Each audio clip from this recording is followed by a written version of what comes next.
تو مولوی پہ تقوی چڑھا ہوا ہے، اس کو چاہیے کہ وہ شعبان کے اندر کم از کم پہلے 15 دن جو ہیں ان کے اندر روزے رکھنے۔ رسول اللہ صلی اللہ علیہ وسلم نے امت کو کہا کہ یہ جو بعد میں روزے ہیں 15 شعبان کے بعد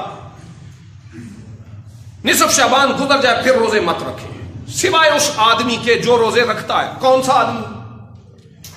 سوموار اور جمعرات کا جو آدمی روزہ رکھتا ہے سنت سمجھ کے، تو اس کے بعد سوموار بھی آتی ہے، جمعرات بھی آتی ہے، تو وہ روزہ رکھتا ہے تو رکھے، کوئی بات نہیں۔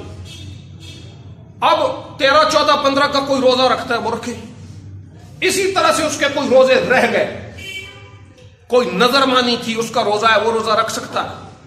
کو رمضان پچھلے کے رہتے تھے، موقع نہیں ملا، رکھنا چاہتا ہے وہ رکھ سکتا، لیکن اہتمام کر کے 15 جس وقت شعبان ہو جائے اس کے بعد روزے نہ رکھے۔ رسول اللہ صلی اللہ علیہ وسلم کی امت کو یہ تعلیم ہے، اور خود آپ کا جو مسئلہ ہے وہ آپ کے ساتھ ہم خاص کرتے ہیں کہ آپ روزے رکھتے تھے، وہ آپ کے ساتھ معاملہ ہے، لیکن جو اپنے قول سے آپ نے ہم کو تعلیم دی ہے وہ یہی ہے کہ 15 شعبان کے بعد ہم روزہ نہ رکھیں۔ تو رسول اللہ صلی اللہ علیہ وسلم اس میں روزہ رکھتے تھے۔ اب اس کی فضیلت کیا بتائی، کیوں روزہ رکھتے تھے؟ فرمایا کہ یہ وہ مہینہ ہے جو رمضان اور رجب کے درمیان ہے، یہ مہینہ شعبان کا، ترفع فیہ الاعمال الی رب العالمین، اس کے اندر جو اعمال ہیں انسان کے وہ اللہ تبارک و تعالیٰ کی طرف اٹھائے جاتے ہیں۔ فأحب ان ترفع ان يرفع عملی وانا صائم، اور میں اس بات کو پسند کرتا ہوں کہ جس وقت میرے اعمال اللہ کی طرف اٹھایا جائے اس میں ایک عمل یہ بھی ہو کہ میں روزے سے ہوں۔ تو یہ رسول اللہ صلی اللہ علیہ وسلم کی سنت ہے، اللہ کے رسول کا طریقہ ہے، اس کے اندر روزے رکھتے تھے، اور روزہ رکھنے کے ساتھ ان کی یہ نیت ہوتی تھی کہ اللہ کی طرف جب اعمال اٹھایا جائے، اور یہ کون سا ہے؟ یہ پورا مہینہ۔ اب ایک بات سمجھیں، احادیث کے اندر اعمال کا اللہ کے سامنے پیش ہونا، اٹھایا جانا، وہ 3 طرح سے ہے۔ ایک تو ہے روزانہ کے حساب سے، ایک ہے روزانہ کے حساب سے، وہ ہے فجر کے بعد اور عصر کے بعد، ایک روزانہ کے اعمال ہیں وہ اٹھائے جاتے ہیں۔ تو اس کے اندر رسول اللہ صلی اللہ علیہ وسلم فرماتے ہیں، اللہ تعالیٰ پوچھتے ہیں فرشتوں سے، کیف ترکتم عبادی فیقولون، تم نے کس طرح سے میرے بندوں کو کس حال میں چھوڑا؟ تو فرشتے کہتے ہیں، ترکناہم وہم یصلون واتیناہم وہم یصلون، جس وقت ہم نے ان کو چھوڑا تھا تو نماز پڑھ رہے تھے، چھوڑا تھا نماز پڑھ رہے تھے۔ تو وہ کون سی نماز ہے؟ دیگر روایات سے پتہ چلتا ہے وہ عصر کی نماز پڑھ رہے تھے، اور جس وقت ہم آئے تھے تو نماز پڑھ رہے تھے۔ اور فجر کی نماز اور عصر کی نماز میں آتے ہیں اور جاتے ہیں۔ اب جو عصر کو چلے گئے تو انہوں نے نمازیوں کو کس حال میں چھوڑا؟ نماز پڑھ رہے تھے۔ مسلمانوں کو اس حال میں چھوڑا، نماز پڑھ رہے تھے، اور جس وقت فجر کو وہ آئے تھے تو اس وقت وہ نماز پڑھ رہے تھے۔ تو ایک اعمال وہ ہیں جو فجر کے وقت اور عصر کے وقت اٹھائے جاتے ہیں، دوسرے اعمال وہ ہیں جو ہر ہفتے پیش کیے جاتے ہیں، وہ سوموار اور جمعرات کے دن۔ تعرض الاعمال یوم الاثنین والخمیس، کہ اعمال اللہ کے سامنے اٹھائے جاتے ہیں سوموار کو اور جمعرات کو۔ فأحب ان تعرض عملی وانا صائم، اور میں اس بات کو پسند کرتا ہوں کہ میرا عمل اٹھے اللہ کی طرف اور میں روزے سے ہوں۔ تو ایک روزانہ کا عمل ہے جو فرشتے اللہ کے سامنے پیش ہوتے ہیں، دوسرا ہر ہفتے اعمال اٹھائے جاتے ہیں۔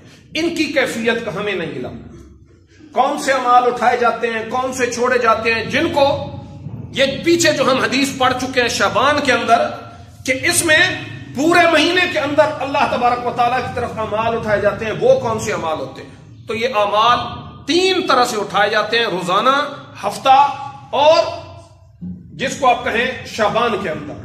تو یہ وہ چیزیں ہیں جو شعبان کے بارے میں صحیح سند کے ساتھ ثابت ہیں، رسول اللہ صلی اللہ علیہ وسلم سے ثابت ہے. اب ایک بات اور کی جاتی ہے اس کی فضیلت کے اندر،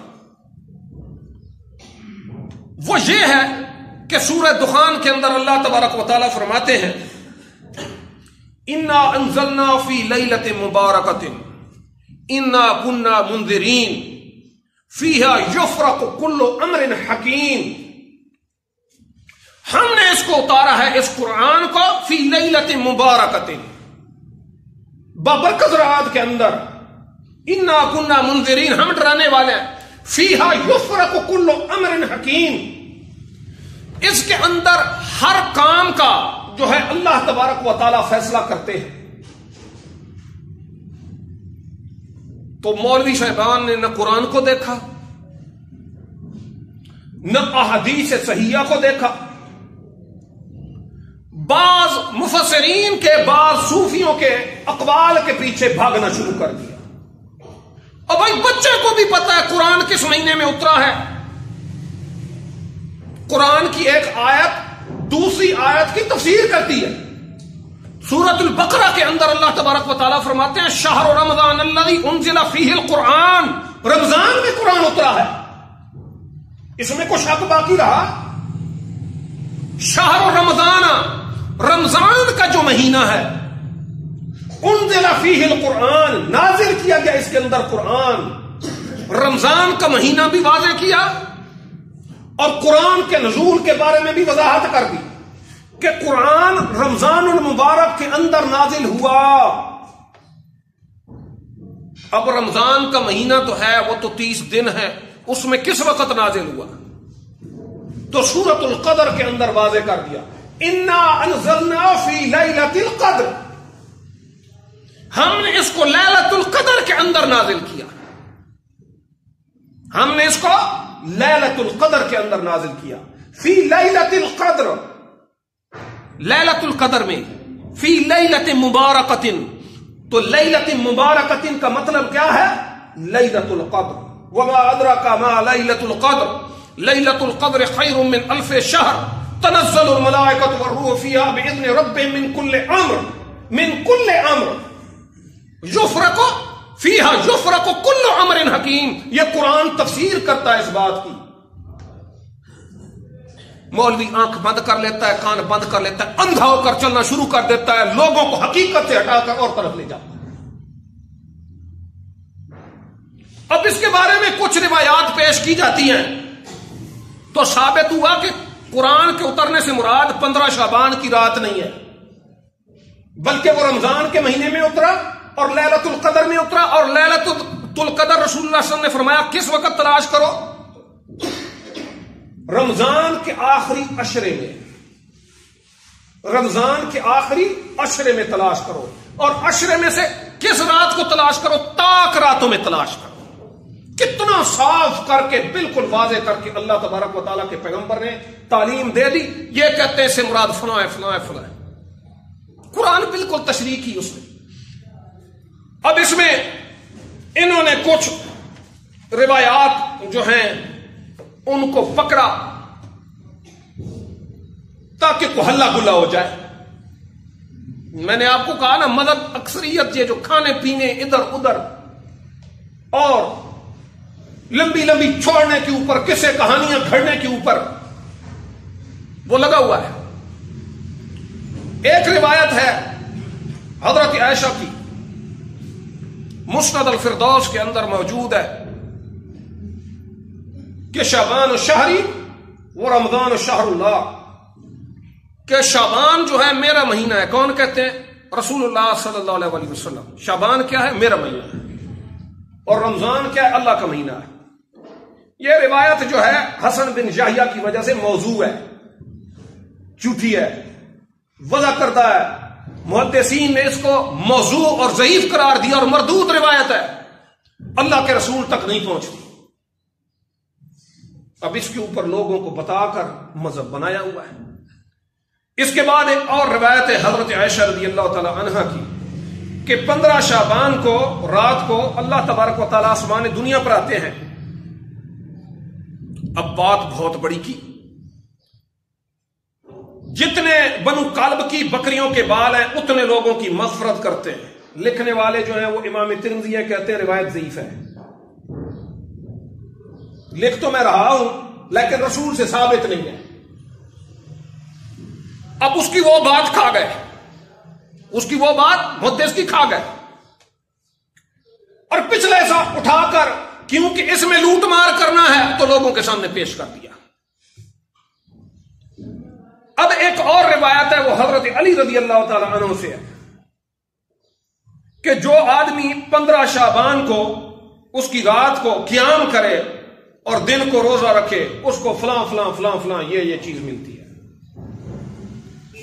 یہ روایت جو ہے اس میں انہوں نے تفصیل بیان کی کہ ابھی شام نہیں ہوتی تو اللہ تعالیٰ آسمان دنیا پر آتے ہیں.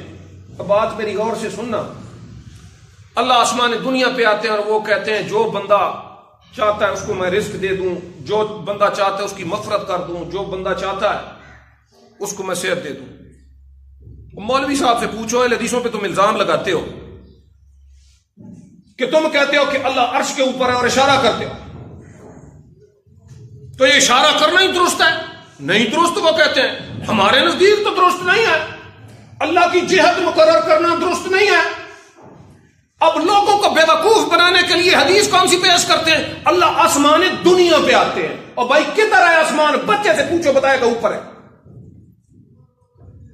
آسمان دنیا پر آتے ہیں تو اشارہ کدھر ہوگا؟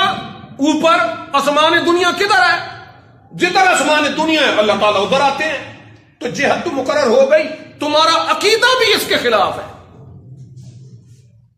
اور پھر کہتے ہیں کہ اس میں یہ ہوتا ہے. اب اس کے مقابلے میں رسول اللہ صلی اللہ علیہ وسلم کی صحیح حدیث ہے. ہم تو کہتے ہیں جہت مقرر ہے، 7 آسمان ہیں، اس کے اوپر اللہ کا عرش ہے، اس پر وہ مستوی ہے، اس کی کیفیت وہ خود جانے.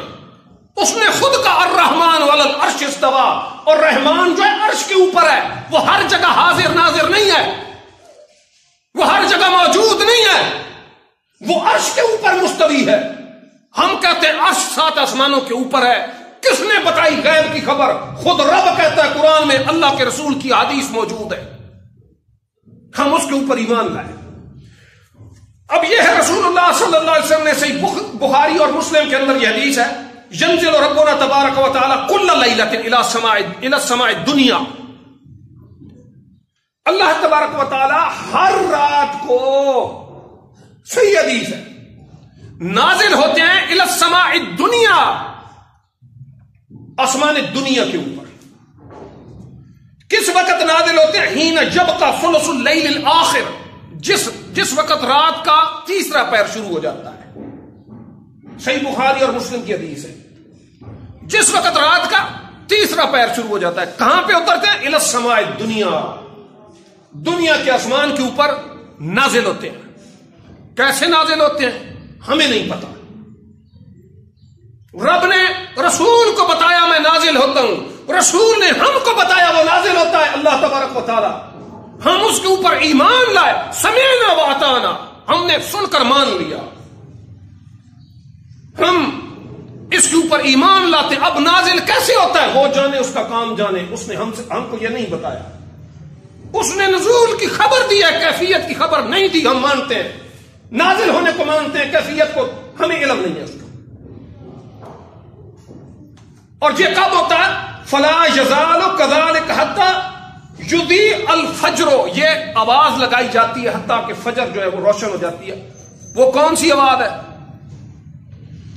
کوئی جو مجھ سے مانگے میں اس کو عطا کروں، رزق دوں، صحت دوں، اور دعا مانگے تو میں اس کی مغفرت کروں. یہ احادیث کے اندر جو ہے، صحیح احادیث کے اندر موجود ہے. لیکن وہ جو کہنا کہ شعبان کی 15 رات کو اللہ تبارک و تعالی مغرب سے پہلے اترتے ہیں، یہ اس حدیث صحیح کے بالکل صریح خلاف ہے. حدیث کہتی ہے روزانہ اللہ تبارک و تعالیٰ اترتے ہیں، مغرب سے پہلے مغرب کے وقت نہیں اترتے، رات کے تیسرے پیر نازل ہوتے ہیں، نزول ہے. اب نزول کی کیفیت کیا ہے ہمیں نہیں، ہم نہیں جانتے، اس نے بتایا نہیں ہے، ہم نہیں جانتے، ہم اس پہ ایمان لاتے ہیں. اور یہ صرف شعبان کے اندر نہیں ہوتا بلکہ ہر روز ہر رات کو ہوتا ہے. تو اس لیے اس بات کو سمجھیں.